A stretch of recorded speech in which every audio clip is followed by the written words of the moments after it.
Oh shit. Wow, I had some wobbly wobbles there. Looks like Don might have crashed. I'm not positive.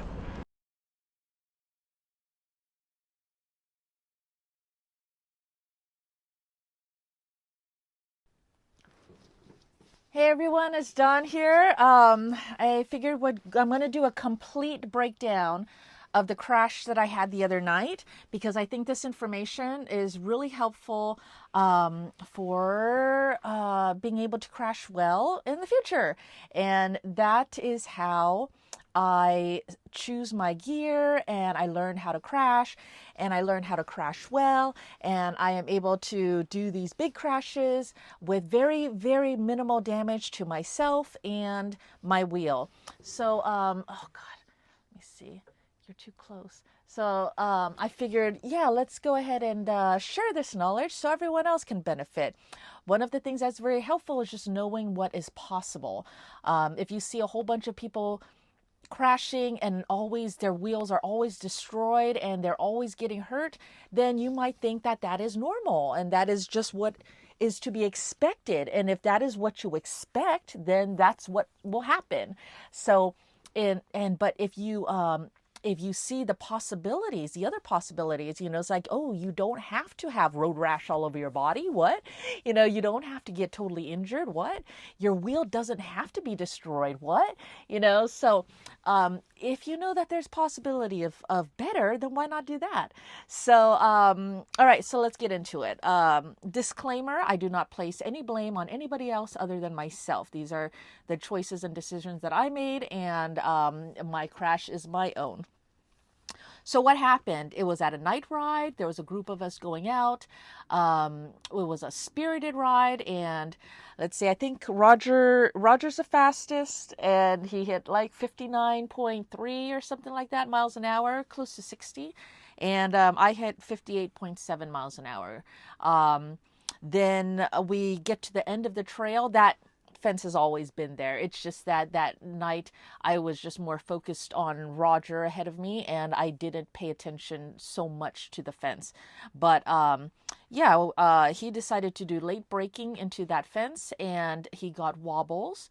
When I saw him getting very bad wobbles, I got concerned. And when I got concerned, apparently my attention went towards him instead of what I should have been doing. So what I should have been doing is paying more attention to, braking and stuff. But by the time I was realizing what was going on, I had gotten hard wobbles myself, and then those caught me off guard. And I did this thing that I also did in my boba wobble, which is caught on video as well, so you can watch that. What is the boba wobble? The boba wobble is caught on video, so you can watch that. And it is when I decided to take a huge, huge boba plushie onto the racetrack. And this area is notoriously known for very high winds. Well, the wind caught it and sent my wheel into a huge wobble. And I immediately sat back onto my wheel, past the wheel to where my butt almost touched the ground. Everyone thought I had fallen off of the wheel, but I didn't touch the ground. My feet were still on the pedals, and I pulled myself right back up again once I regained control of the wheel. So I did that again this time. But this time I lost my balance or whatever, and I put my hand down. And I only had one spot on my body and my gear which could take a slide. And that was on the carbon fiber knuckles of the glove on my right hand. My left hand was not available because my left hand was holding the flashlight, and I don't want to damage my flashlight. So you see my carbon fiber knuckles? You see the slide right there on the pinky of my carbon fiber knuckles. That is what I use to slide on because these gloves do not have wrist sliders. So I literally put my arm down like this, and you can see it in the video, and I slid on this while arching my back up to make sure that my body did not touch the ground, because the gear that I wear, I'm not wearing full leathers, so the gear that I wear cannot take a slide, and I didn't want to get road rash, and I didn't want to damage my really pretty jacket, my really pretty red jacket. So the only damage to my gear was this spot on my carbon fiber knuckles, and this carbon fiber knuckle is the only piece on my gear that could take that slide. And then the other damage I had was on the arms of my really pretty jacket. So I'll get to how I got this part. But first, let me prove to you that I did not slide anywhere else. My jacket is completely fine. Absolutely, I didn't hit my shoulder. I didn't hit anything else. My jacket is absolutely perfect, other than these on the arms.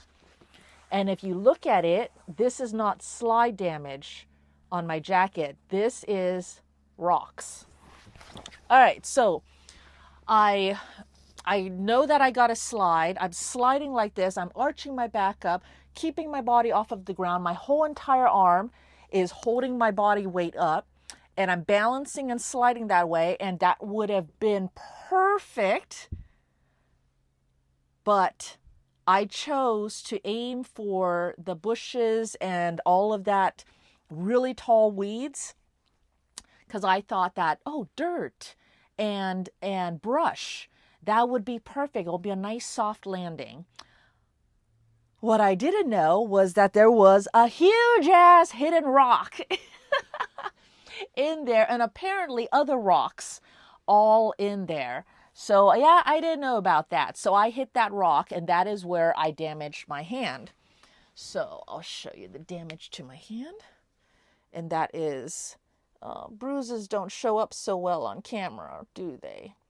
But basically, there is this big bruise there, which goes all the way across and kind of wraps around to the back of my hand as well.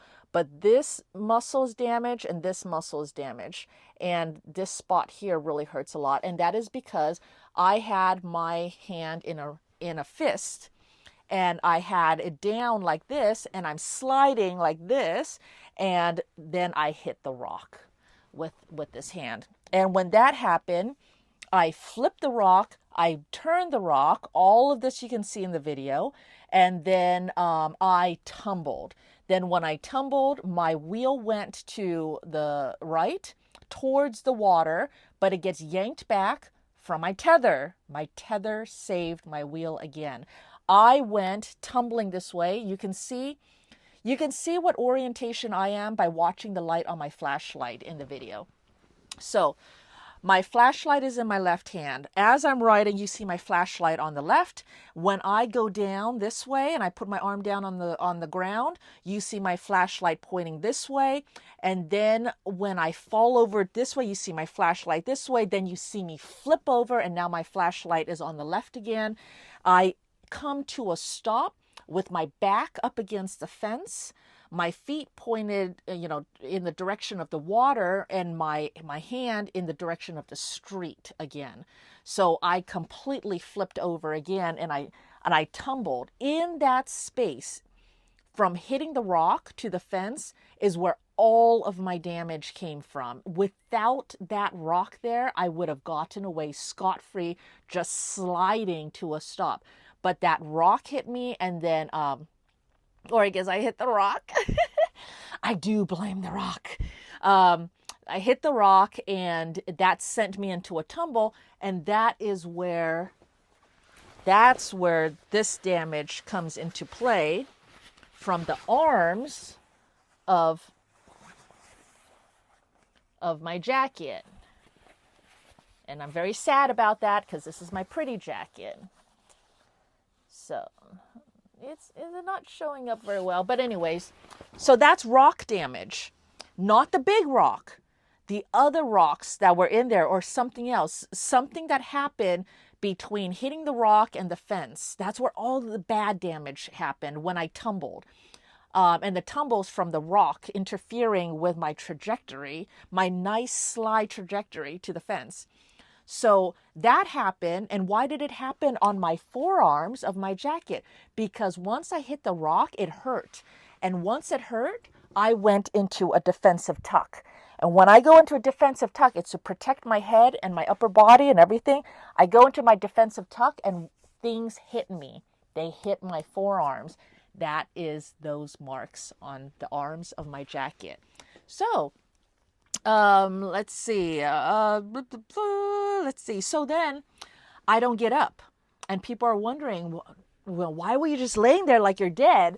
9.8 million people now think that I'm dead because, oh yeah, I forgot to tell you. That video clip, I put it on my TikTok, and it's now at 9.8 million views, which is kind of funny.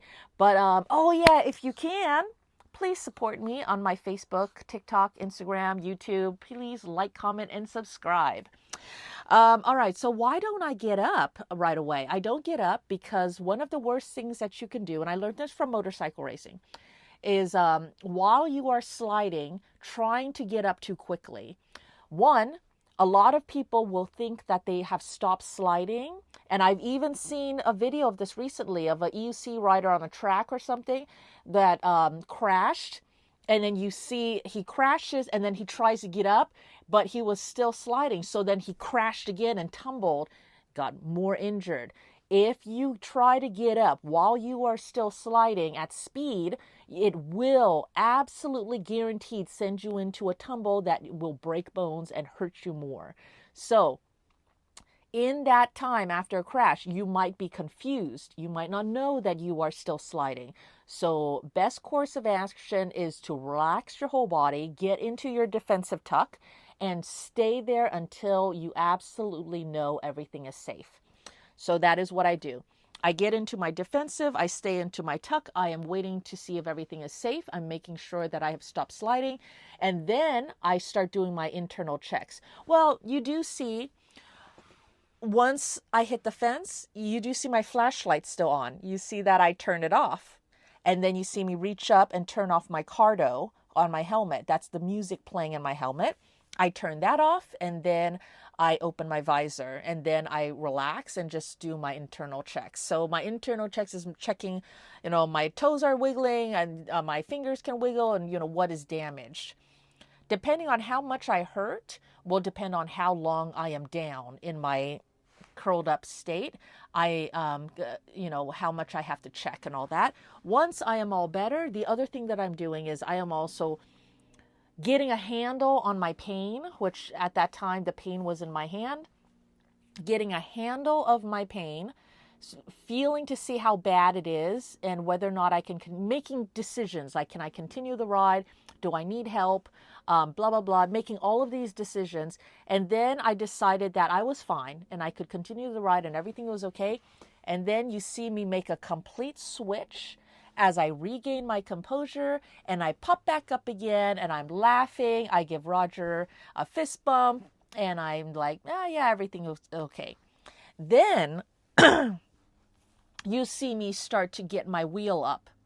And I'm struggling because my hand is really damaged and I can't get my wheel up. But the reason why I wanted to get my wheel up is I know that while I have adrenaline and, possibly shock in my system, that is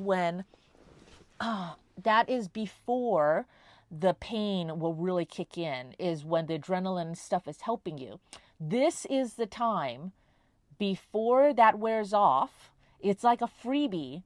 So before that wears off, this is the time to take off your rings.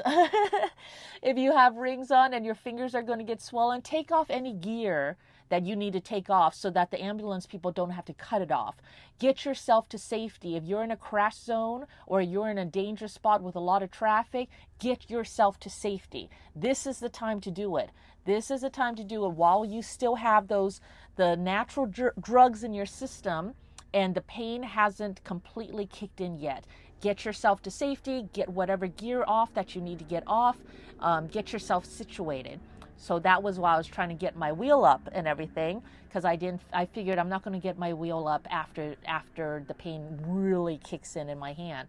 But then I relaxed after thinking, you know what, there's a lot of friends around me, and I'm sure they'll be happy to get my wheel up for me later on. So I went ahead and rested again.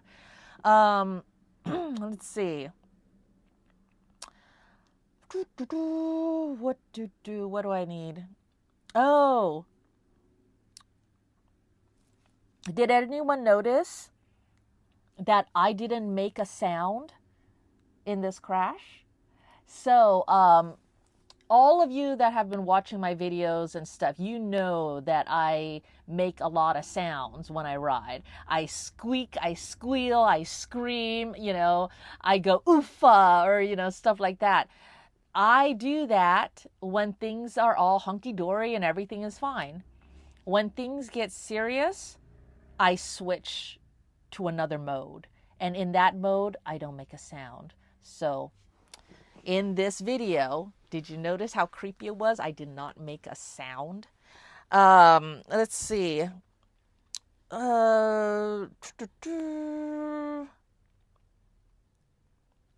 If I had been alone, then I would have been able to stop. I had all of the capabilities, all of the skills needed to stop at those speeds, fine, without any problems. One of the things that caught me off guard and that I'm going to have to work on is, I ride alone all the time. And so it's, I get surprised by things. It's not a big deal. What caught me off guard was what happens when a friend is in danger, or I perceive that a friend is in danger, and I get really concerned, and then my focus goes to them and their situation rather than focusing on what I need to do. And what I needed to do was focus on myself and getting myself to stop. So I now know that about myself, and that is something that I have to work on and make sure that that doesn't happen again.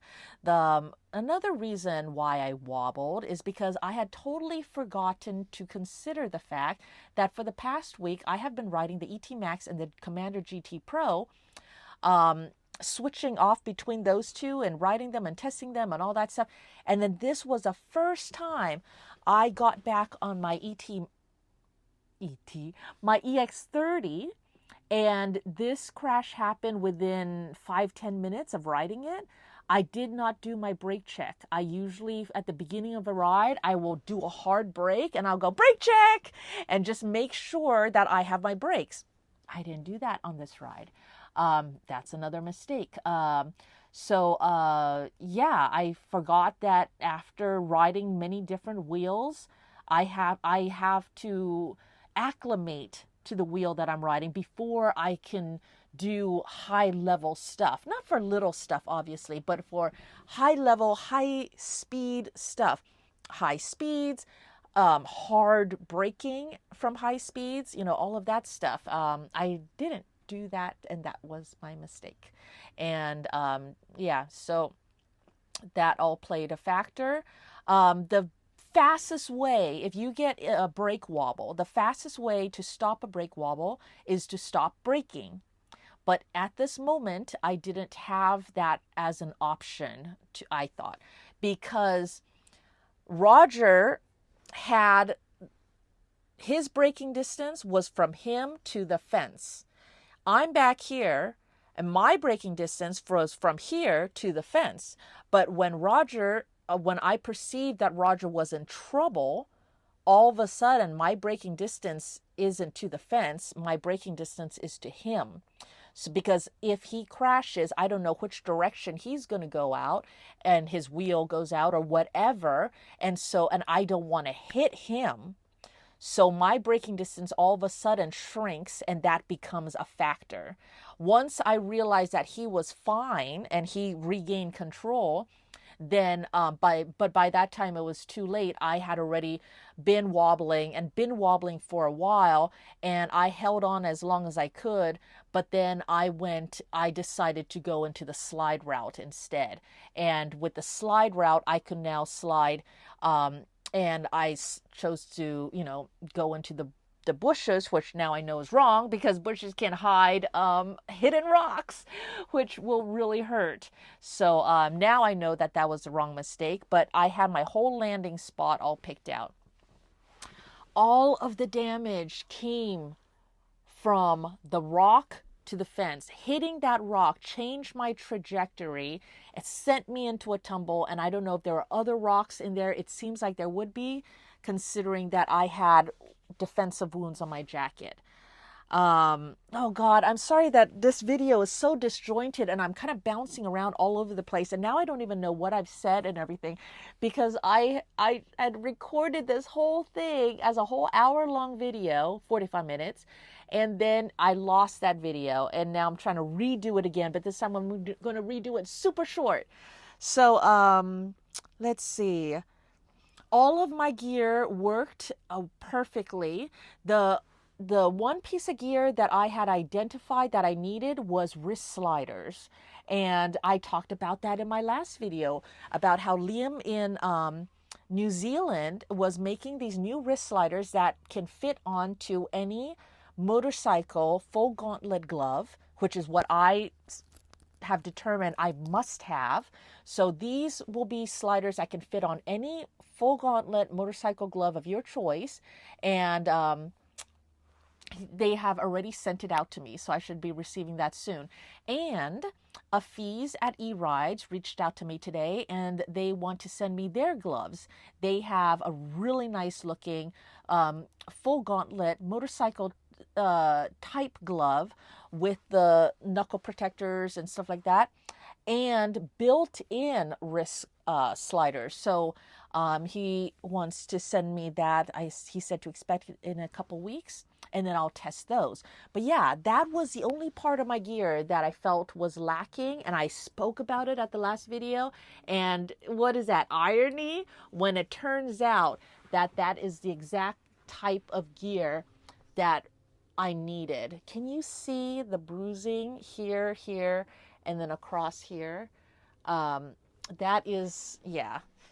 That I had already identified that as a lack in my gear, a hole in my gear.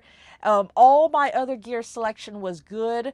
It was just I needed wrist sliders, and then look, I went and hurt my wrist at exactly where I needed it at. Let's see. I think I've gone over everything super quick. Obviously, I didn't die. 9.8 million people that have watched my clip on YouTube thinks that I'm dead now. It wasn't a big deal. I got back up again. I was riding full speed, full send to the beeps. My wheel is totally fine, just some scrapes and all that. Pretty good crash for high speed and stuff. Anyways, I hope that answers some questions. I hope that gives you a little bit of insight. The reason why I want to share this data with you is because I analyze my crashes and I find this data to be helpful, and because I find it helpful to learn how to crash well and how to minimize damage and to myself and to my wheel. Because when you have this knowledge, in case of an emergency, your brain will take any data that it has and piece that all together and put it into something that can work in a crash. So in this crash, I didn't exactly think out in my conscious brain about, okay, I'm going to slide like this, I'm going to do. No, there's no time for that. But because I had been watching how Roger's been sliding off his crashes, and because I know what parts of my gear can take a slide and stuff like that, my brain at that time can then piece together everything super quick and develop a plan, and then, you know, stuff like that. So things that I've learned, you know, all of my mistakes, I will remember not to do that next time, and I will get wrist sliders, and so I can count on those to help protect me for next time. And yeah, other, you know, if I feel like I can piece, crashes and mistakes aren't so bad when all they're doing is showing you the holes in your plan And when you see the holes, you just patch them up and then you can try again.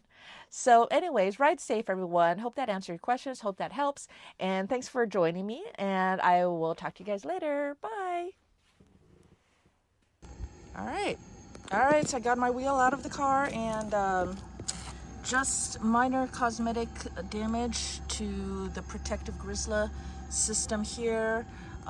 This over here got damaged as well, but not bad. I don't think that'll be a problem. It's just some scrapes to the grizzler system. Grizzler system really protected this wheel well.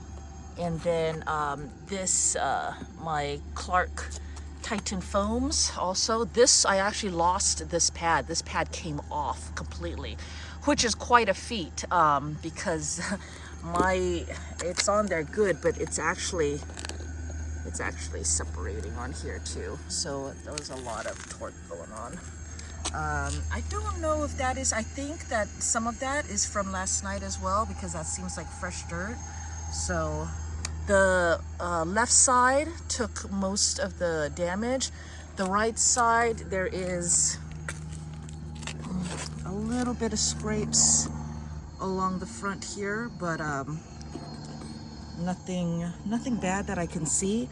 Nothing like dented to the body of the actual wheel. Well, battery boxes are a little bit scraped up, but like, you know, I didn't bend my kickstand or anything like that. My pedals are fine. Performance-wise, I was still riding at full speed and everything right after the crash, and so performance-wise, the wheel was totally fine and did not suffer much damage at all. And I do credit the tether for helping keep damages minimal, absolute minimal.